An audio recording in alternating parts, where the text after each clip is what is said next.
Yes, reka ngo ikaze rero wowe ukunda ibiganiro bya Kigali Channel, ukunda amakuru tukugezaho.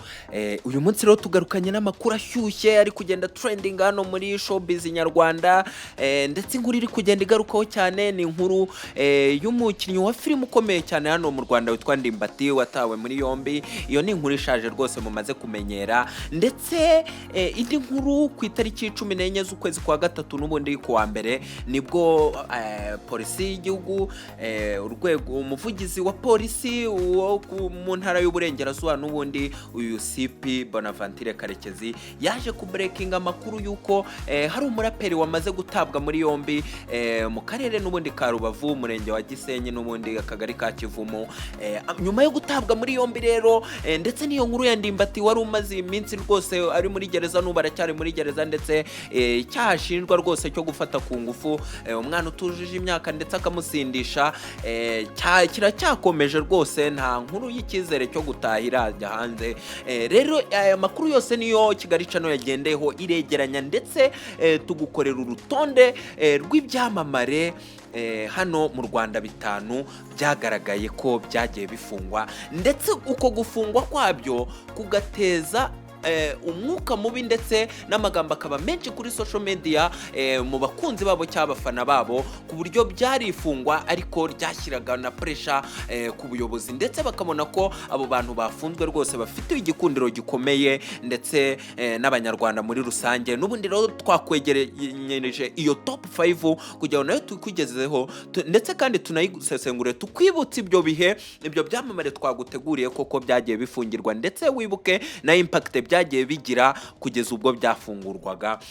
Nubwo busesenguzi tujemo rero, uwo Ndimbati rero twari dukomoje, reka tumwihanganishe akomera aho ari rwose, nta kundi ni ko ubuzima bumera. Ndetse n'uyu muraperi nari mbanje gukomozaho n'introduiza, uyu muraperi rwose uzwi nka Mashomampa, nawe yamaze gutabwa muri yombi, ariko uyu Mashomampa we rwose ibye biranashekeje, ni filime neza kuko umuraperi utari umaze igihe rwose, wari umaze amezi avuye muri gereza, aho yari afungiye n'ubundi muri gereza ya Rubavu, aho yari amaze imyaka 4 ariho ari uyu rero Jean Paul Mugabo uzwi nka Mashomampa. Ubwo rero yatabwaga muri yombi, igishekeje kirimo nicyo azira. Arazira iki? Arazira kwiba umugabo n'ubundi w'umutaliyane witwa Massimiliano Cordato, n'ubundi afatanyije na bagenzi be babiri, nawe wa gatatu harimo uwitwa Kadafi n'uwitwa Nkusi.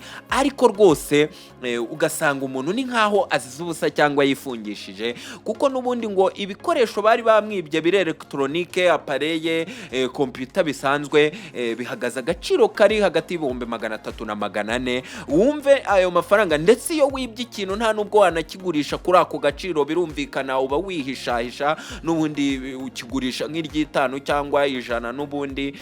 Ariko icyantangaje n'ukuntu ngo uwo muzungu baje kuvugana, ndetse ngo batangira kumuca amafaranga angana ngo n'ibihumbi 200, ndetse uyu muzungu baranegosiya, baraciririkanya, baza kumvikana ibihumbi 5. Ibyo bihumbi 5 uyu muzungu nawe rero yaje kuyaboherereza kuri telefone. Nyuma yo kuyaboherereza, banga kumusubiza ibintu bamwibye, ahubwo baramubwira ngo barabimuha ari uko na senkani zisigaye azohereje. Ibintu byaje kubabaza uyu mutaliyane witwa Massimiliano, ndetse ahita amenyesha inzego za leta zirimo na polisi y'igihugu ndetse na RIB.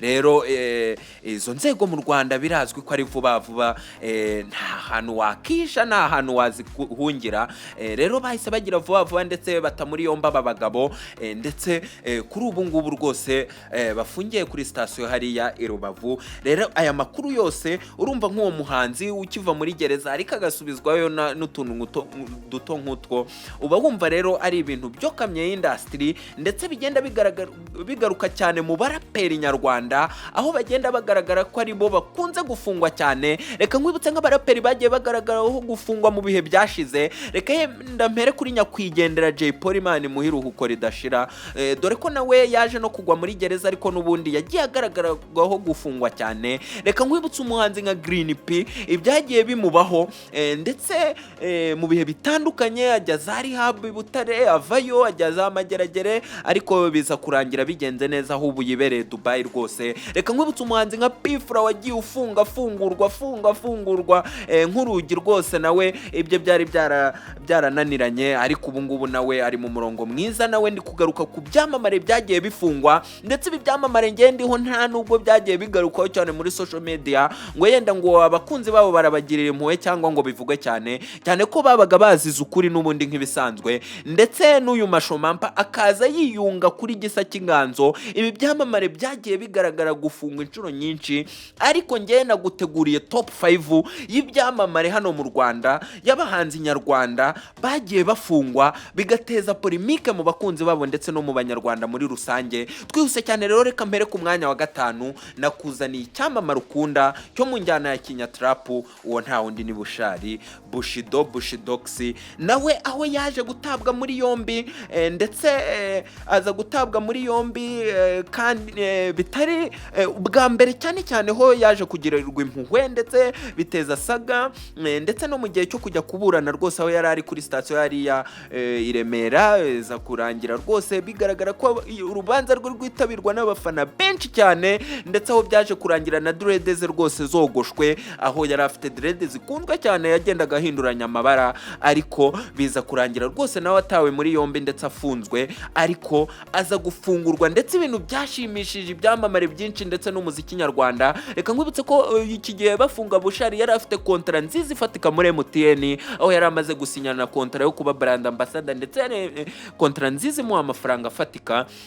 Amakuru icyo gihe yagiye hanze nuko bari bumvikanye kumuha miliyoni 5. urumva muri ibyo bihe rero yari amafaranga menshi, kandi uyu yari umuhanzi ukizamuka rwose nuko yari akunzwe n'abanyarwanda cyane. Uyu Bushari rero uje ku mwanya wa 5, nawe nimba wibuka ibyo bihe ukuntu yavuzwe, ukuntu yasabiwe imbabazi n'abanyamakuru n'itangazamakuru ritandukanye, ukuntu yakurikiranywe n'abafana be cyane, nabyo byari ibintu ubona byashyuhije media ndetse biravugwa cyane. Twihuse cyane ku mwanya wa 4, reka nkwibutse muri lockdown ubwo Bruce Melody bamutaga muri yombi ari mu kirori yarenze ku mabwiriza, ari kumwe n'icyamamare nka Shadibu ndetse n'abandi bahanzi benshi batandukanye, ariko wamenyekanye cyane yari Bruce Melody, ndetse aza gutabwa muri yombi. Icyo gihe bari bakiri gushyira abantu mu kato k'iminsi 5. iyo rero yose yayipashe ahantu rwose bamushyize ku ruhande. Reka tuyite nko muri gereza, kuko ahantu hose baba bakwambuye uburenganzira bwo gukora icyo ushaka, n'ubundi bari muri gereza kandi wafashwe n'inzego zishinzwe umutekano. Nawe icyo gihe rero yaje kugarukwaho n'ibitangazamakuru byinshi, ndetse aho yaje kuva muri gereza asora hanze indirimbo yakunzwe cyane yitwa Bado, ndetse yaje guteza saga aho yikomanga ku gatuza ari gupinga abahanzi nka Meddy na The Ben ko ari abanebwe. Ariko iyi Bado yaje kugaragara irimo introduction yayo irimo umunyamakuru ukomeye n'ubundi Philipita, ariko introduce ari kuvuga ukuntu ngo amakuru yagiye hanze nuko ngo bataye muri yombi Bruce Melody, ngo bamufashe ngo ari kumwe na Slay Queen.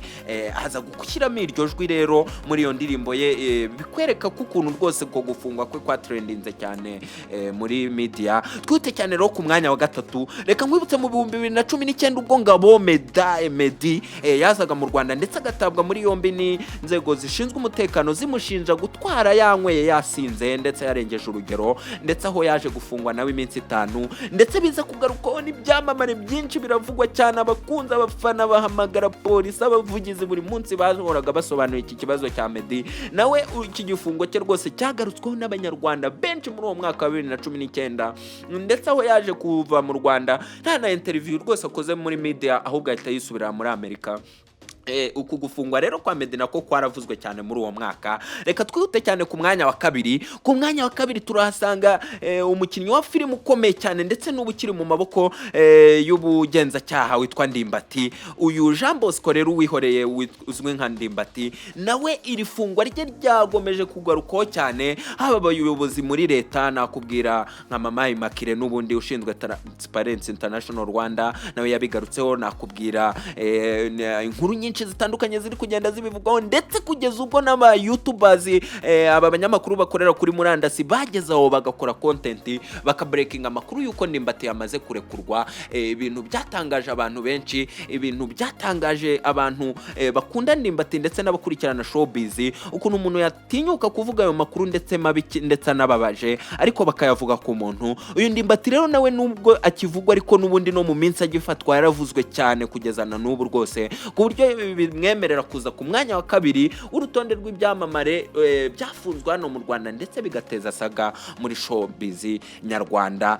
Twihute cyane rero ku mwanya wa mbere naguteguriye icyamamare wakunze, naguteguriye icyamamare cyarijije benshi hano mu Rwanda ubwo twumvaga inkuru y'incamugongo umwaka ushize, ubwo twumvaga inkuru mbi kuri uyu Shani Boy, kuri uyu Davis D, kuri uyu mwami w'abana rwose yita Afrokira, ubwo yazaga gutabwa muri yombi ari kumwe n'umuhanzi mugenzi we muri Incredible witwa Kevin Kade, bashinjwa gusambanya umwana w'umukobwa, ariko iki cyane cyaje kubahama ndetse n'amakuru yajyaga hanze muri ibyo bihe byatumaga Davis agirirwa impuhwe n'abamukurinda ndetse n'abamukurikirana cyane. Nuko amakuru yajyaga hanze bavuga ngo usibye ko uyu mwana yaje kureba Kevin Kade agasanga Kade n'ubundi ari kumwe na Davis, nta rundi ruhare Davis yari yarugizemo ndetse n'umwana ntibari baziranye, ntibanavuganaga ku buryo wenda wavuga ngo hari ubundi bufatanyacyaha. Ibyo rero bikarushaho kubabaza abakunzi be ndetse bigatuma yarakomeje gutrendinga cyane, ndetse aho Davis asohokeye muri gereza yaje kurekura indirimbo hanze yitwa Itara ndetse iza guca agahigo kuko niyo ndirimbo ya mbere ya Odi idafite amashusho yarebwe cyane hano mu Rwanda, niyo rwose imaze guca ako gahigo rero mu audio yose ari mu Rwanda. Urumva rero ko uyu muhanzi rwose yari yagiriwe igikundiro ndetse yagiriwe impuhwe cyane n'abakunzi be ndetse n'abakurikirana showbiz muri rusange. Rero nayo makuru twari tubazaniye n'ubusesenguzi byari biturutse rero ku nkuru ya Mashomampa wagahitse ajya kwandavura 300 byonyine kandi yari amaze n'igihe avuye muri gereza. Rero urumva kabaye icwende ntikoga, ibyo byanagiye bishinjwe injyana ya hip hop, ariko ubona ko abantu bakosotse haba ku ruhande rwa Gisa, haba kuri Pifra, haba Green P bibereye Dubai, ariko n'ubundi ukabona ko ibi byamamare byo bitagirirwaga impuhwe cyane, bitandukanye n'iyi top 5 nari nkuzaniye. Rero nubwo busesenguzi n'ubundi urajya usanga kuri Kigali Channel. Ayo makuru yose rero gumana natwe, dukeneye comment yawe hano hasi kugira ngo twumve nimba turi kugukorera content n'ubundi ugiye wifuza ko tukubwira ku byamamare ukunda ndetse n'ikindi cyamamare wifuza ko twakugezaho amakuru yacyo. Na hanga muri comment kugira ngo ubane natwe ndetse tugende turushaho kubona ibitekerezo mugenda muduha. Komeza ibihe byiza rero aho uri hose. Ciao.